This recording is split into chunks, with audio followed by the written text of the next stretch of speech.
what sports are good to get into, like at this age? I mean, we're busy. Any suggestions there? Well, we've always heard about golf, and I have a friend who is, he's actually a lieutenant colonel in Hawaii. However, when visiting dignitaries come in, he's playing golf almost every day. And once again, he's playing golf with generals and so forth. So his career is set because the decision makers who control his career spend 3 or 4 hours with him on the golf course. And they see that, yes, this is someone who I like the way he handles himself. You know, he has sportsmanship. He is the quality of person that I would feel comfortable promoting or putting in charge of this project. So I think sports like that, independent individual sports, are more likely to give you an opportunity to be the fourth for a golf foursome or to be the fourth for a game of doubles at the tennis club.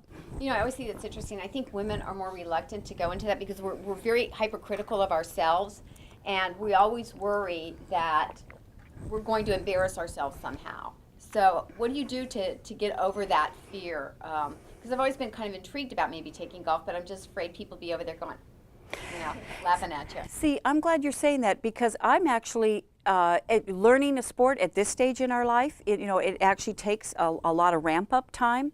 So just go where you're passionate. If you're a great photographer and you work for an well, many of you are CEOs and executives, so you're already at a high level. Say someone is more at a junior level and wants some visibility for a firm, and they love photography. Well, why don't they go and say, you know what, I'll be the photographer at our annual Christmas party. And so you have an opportunity to, be there forming people. You're the one who's putting the photos in the company newsletter afterwards. So all of a sudden you have a face of that organization.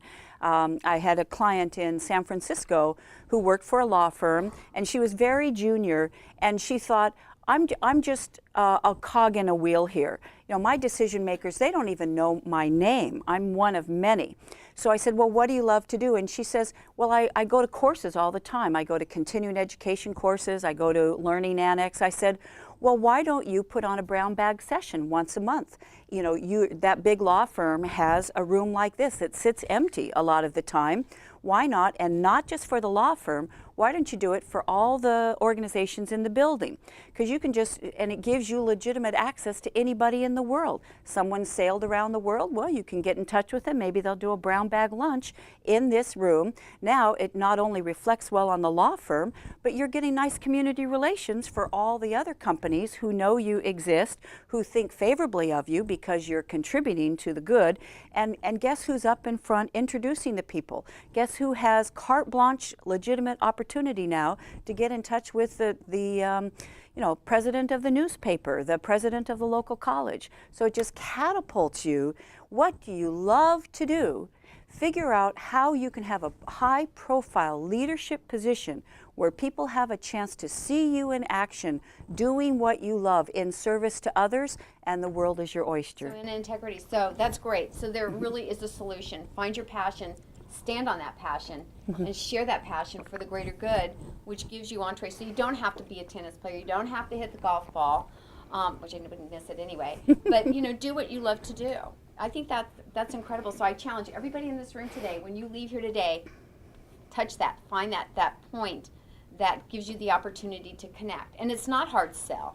Because when you're lit up, when you're doing something in passion, there's a light that comes on, and people are naturally drawn to that. That is incredible. So let's go back. So you're here in McLean, Virginia. Were you aching at all to go back to California? Were missing it, or? I have a theory that when we're happy where we are, we don't miss where we were. I'm going to say that again. It came out pretty good. It has that iambic meter. And when you put things in a beat, you make it easy to repeat. When you put things in a beat, you make it easy to repeat. So when we phrase something and you wouldn't change a word, the word puzzle pieces fall into place, write it down. It's going to go in your blog. It's going to go in your book. That's going to go in your presentation. So when you're happy where you are, you don't miss where you were. So, long story to a short question again, Cynthia, is I didn't miss California because I was thriving here. Although what happened is after about 2 years, as much as I loved it, I realized it wasn't my life's work. I mean, selling tennis warm-ups, putting on tournaments and so forth was fun. I was getting to the stage of my life where I really wanted to do something that I could scale and where I could contribute at a greater level. So I took off traveling, and I went up to Canada and drove across Canada and worked at the Calgary Stampede, and then worked down to California and worked at the Sacramento State Fair. And I came back to DC, and there was an organization at that point called Open University. And Open University had about 300 different classes and everything from how to tap dance to how to build your own house. And so I talked myself into a job and said, I tell you what, I'll be your recruiter. I'm going to keep my antenna up for interesting people and events, and then I'll approach them and we'll put on a course. So if this is the world's expert on ghost, we'd put on a program on World Expert on Ghost. And so that's what I did next. Does Open University still exist? Open University is now morphed into First Class, and in almost every major city around the United States, there's a Learning Annex in New York and San Diego and San Francisco, or a First Class, or a Discover U, or a Learning Exchange, or an Open U, and now it's called First Class. So it works, you can take any kind of topic, you just kind of sign up, you see something interesting, you don't have to be pre-qualified or pass exams or anything else, it's just for anybody who wants learning in a greater way. I bet there's a lot of people here who probably teach classes at First Class. Really fascinating topics. Interesting. And you know what? It's your stake in the ground. Because if you're thinking, what am I really interested? It could be travel. It could be cooking. It could be dog obedience. Whatever you love, I believe the way to carve a career out of something you care about is to figure out how you can reverse engineer it and then teach it to others, because it gives you an opportunity to position yourself as a topic expert, so that not only can you teach here, those First Classes, they're networked all around the United States. So see, you teach here, then maybe you want to go skiing in Denver. So you contact Free U in Denver. And then maybe you have a sister in Seattle. So then you contact the Discover U in Seattle. So you can start from nothing. And whatever it is you're good about, if you have a way of sharing that with others that puts a light on in their eyes, enables them to do it, you have a potential career as a teacher. And of course, with the internet and so forth these days, you can drive your own career without walking outside your house, all online with tweeting, Facebooking, linking, blogging, etc. That is incredible. I just love that advice. And you know what I always found, when you teach, you learn. When you were the teacher, you are learning exponentially beyond your students. It's fascinating because I've taught things before, and it's just absolutely fascinating. So you ended up going back around and came back here. What brought you back here?